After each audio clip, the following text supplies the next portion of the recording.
আসসালামু আলাইকুম সুপ্রিয় বন্ধুরা, আপনারা সবাই কেমন আছেন? আমরা মানবাধিকার সংগঠন হিউম্যান রাইটস সিভিল সোসাইটির কেন্দ্রীয় কার্যালয় ঢাকায় আজকে আমরা একত্রিত হয়েছি।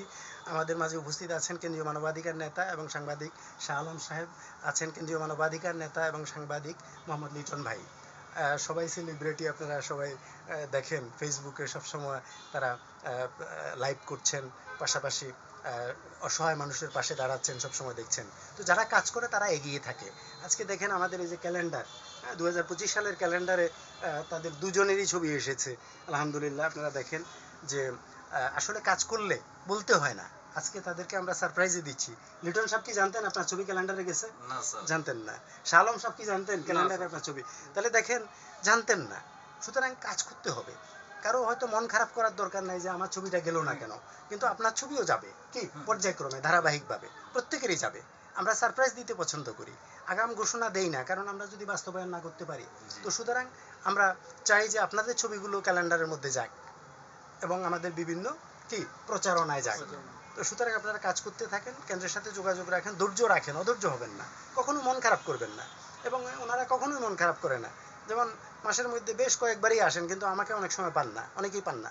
তো সুতরাং আমারও তো একটা লিমিটেশন আছে, তাই না? অনেকগুলো প্রোগ্রাম আদি থাকে, নিজের পেশা আছে, তাই না? শারীরিক সুস্থতা, মানসিক সুস্থতার ব্যাপার আছে, তাই না? সকলেই তো কম বেশি অসুস্থ হয়। তো সুতরাং চেষ্টা করি আমরা। এবং যদিও ওনাদের সাথে আমার কখনো অ্যাপয়েন্টমেন্ট কি মানে বাতিল হয়েছে বা অনুপস্থিত হয়েছে, এই ধরনের হয়নি। এটা হচ্ছে আসলে নিয়তের উপর নির্ভর করে। তাই বলে আপনারা কেউ মনে করবেন না যে যাদের সাথে দেখা হয়নি এসে ফিরে গেছেন তাদের নিয়তের মধ্যে ঘাটতি আছে বা আমার নিয়তের মধ্যে ঘাটতি আছে, এটা নয়। বরং আল্লাহ পাক মহাপরিকল্পনাকারী। আমরা পরিকল্পনা করি, আমরা জবান দেই, কথা দেই, কিন্তু আল্লাহ পাক মহাপরিকল্পনাকারী। দেখা গেল যে হয়তো একটা জিনিস আমাদের হয়নি, কিন্তু সেটাও আমরা আলহামদুলিল্লাহ বলতে হবে যে আল্লাহ যা করে মঙ্গলের জন্য করে। কারণ আজকে হয়তো আমরা পুঁটি মাছ পেলাম না, কালকে আমরা বোয়াল মাছও পেতে পারি, কি বলেন? তো সুতরাং আমাদেরকে ধৈর্যের দরকার, আমাদের সহ্যের দরকার। আমাদেরকে ভাই ভাই হিসাবে আমরা যেন কারোর উপর কোনো মনক্ষুণ্ণ না হই, রাগ না হই। তবে আল্লাহও খুশি, বান্দাও খুশি। আপনারা সবাই দোয়া করবেন।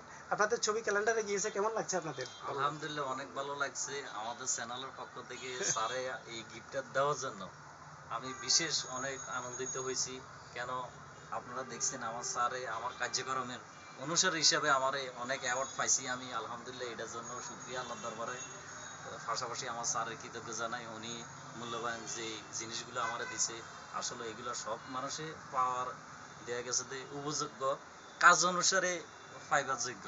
তো আমি ইনশাল্লাহ ভালো কাজ করছি বিদায় আমার স্যারে এই পুরস্কারগুলো আমার দিছে।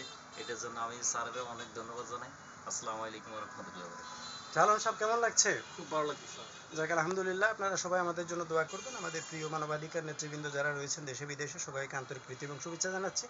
যে যেখানেই আছেন ভালো থাকবেন, যোগাযোগে থাকবেন, যোগাযোগে রাখবেন। আসসালামু আলাইকুম ওয়া রাহমাতুল্লাহি ওয়া বারাকাতুহু।